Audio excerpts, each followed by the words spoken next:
ఇప్పటికే తెలంగాణ జాగృతి అధ్యక్షురాలు కవిత మాట్లాడుతున్నారు. లైవ్ చూద్దాం. వాళ్ళనే మోస్తాం అయినా మళ్ళీ వాళ్ళని ముందుకు తీసుకెళ్తామని అనుకుంటే పార్టీ ఎట్లా ముందటికి పోతుంది? ఒక బిడ్డగా నిజంగా నేను బాధపడతా ఉన్నాను.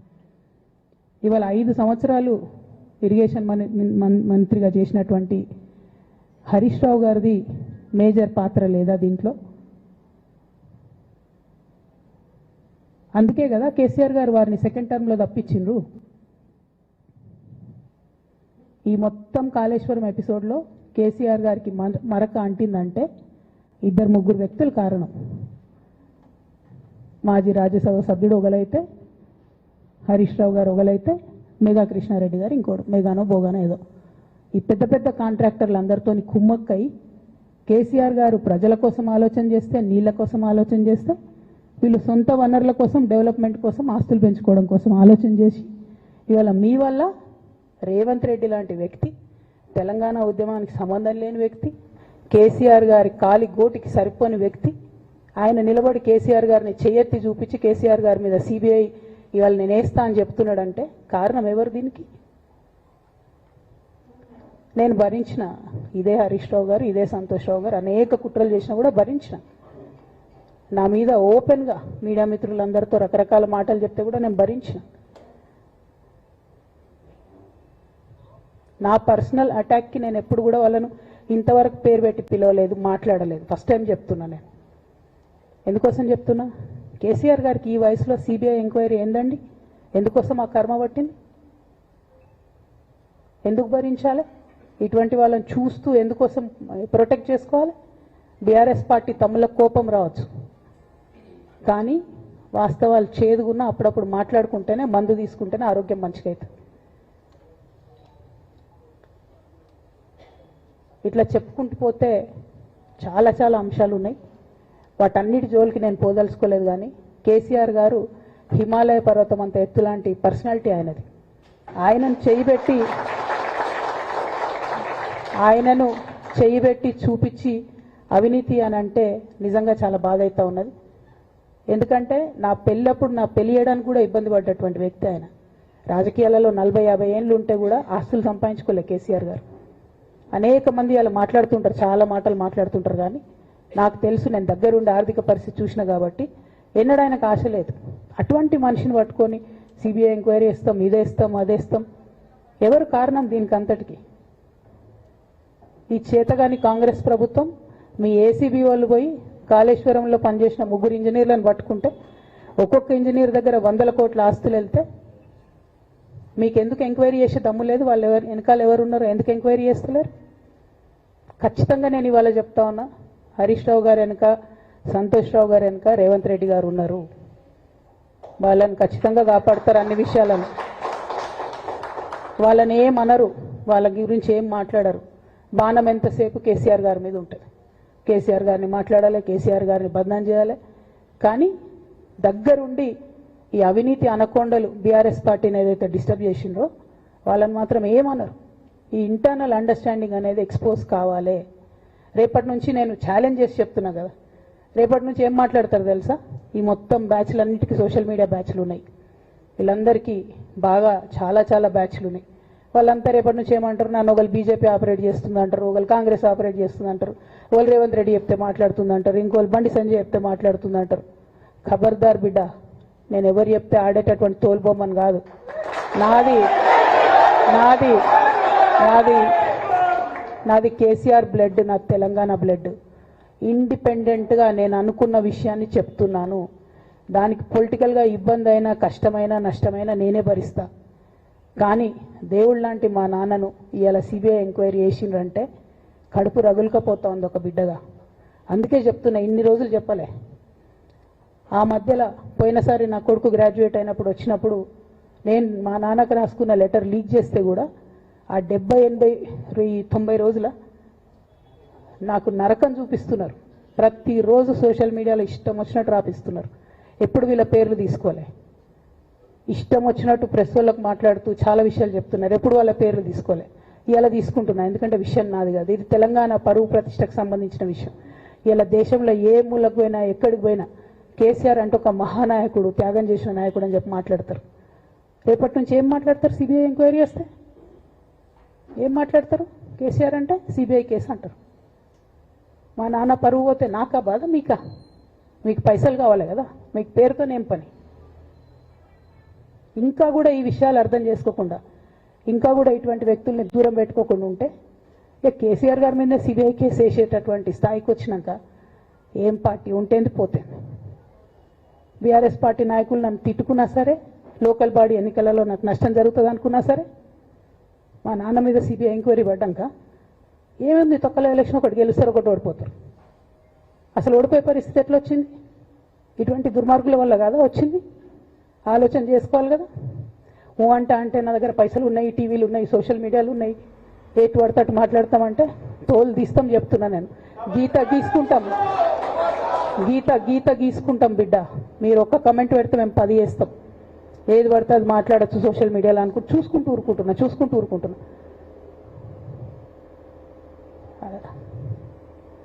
పెద్ద సార్ దగ్గరకు వచ్చినాక ఇక కాంప్రమైజ్ అయ్యేది ఏం లేదు.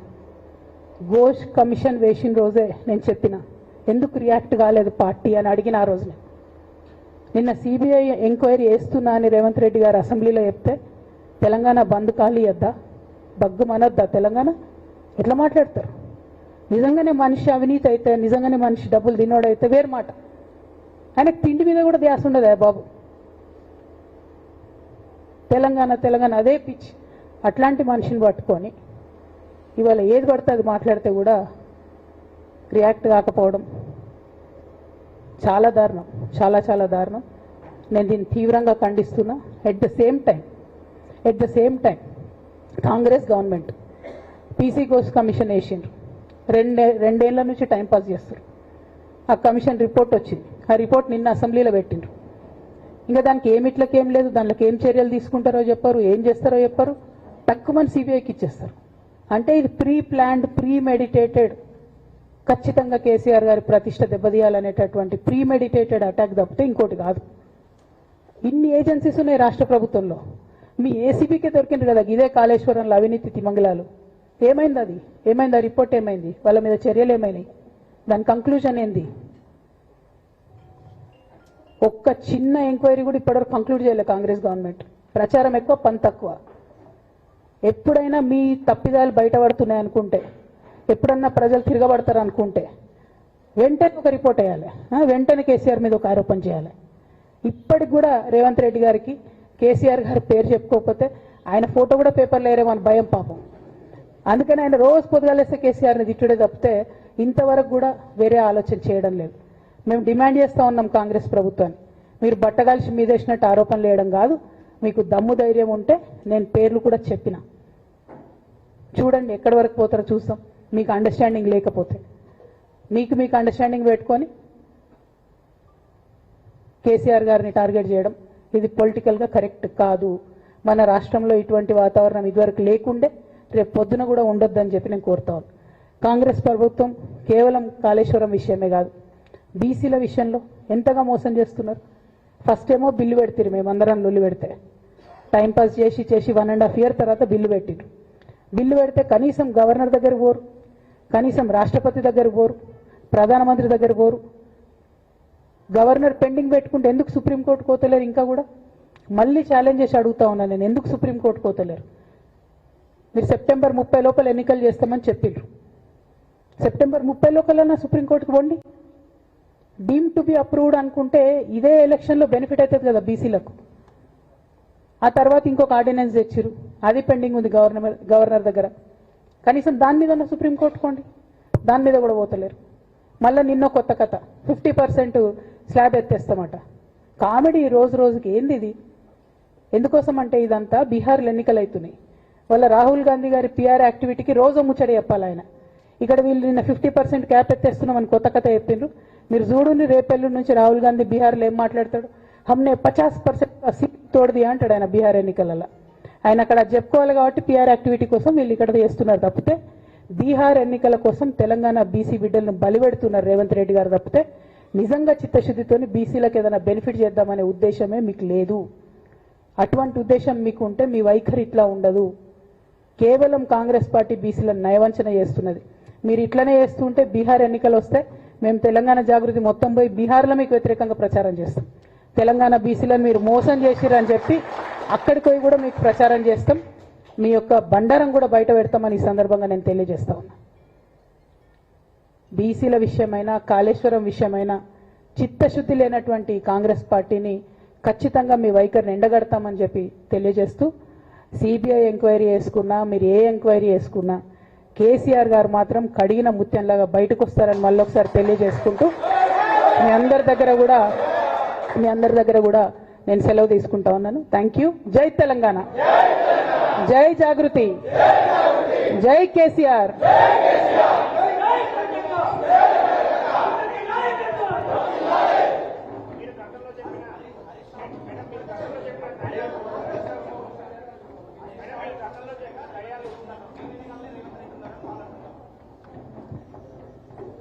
జై తెలంగాణ. Thank you.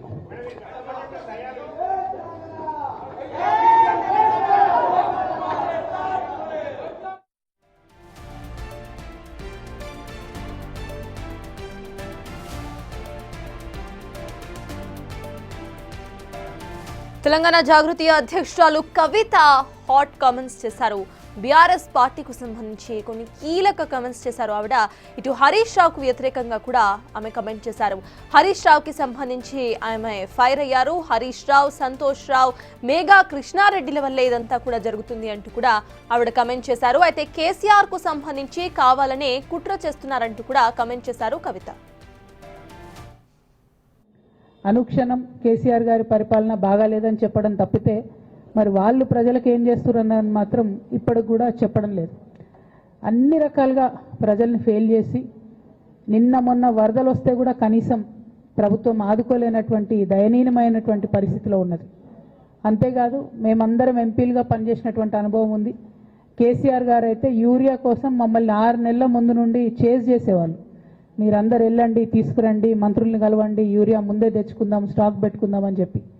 అంటే ఒక పద్ధతి, ఒక ఆలోచన, ప్రజల పట్ల కన్సర్న్ ఉన్న ప్రభుత్వాలు ఎట్లా నడుస్తాయో ఒక తార్కాణంగా పనిచేసి చూపించినటువంటి కేసీఆర్ గారు ఒక పక్కన ఉంటే, ఇవాళ కాంగ్రెస్ పార్టీ లిటరల్గా కంప్లీట్గా ప్రజలను సేవ చేయడంలో, ప్రజలకు సేవ చేయడంలో ఫెయిల్ అయినటువంటి పార్టీగా కనిపిస్తున్నటువంటి సందర్భం. మరి అటువంటి పార్టీ ఎందుకోసం వస్తుంది? కేసీఆర్ గారికి అవినీతి మరక ఎవరి వల్ల అంటింది? అలా అది ఆలోచన చేసుకోవాలి కదా మనం కూడా.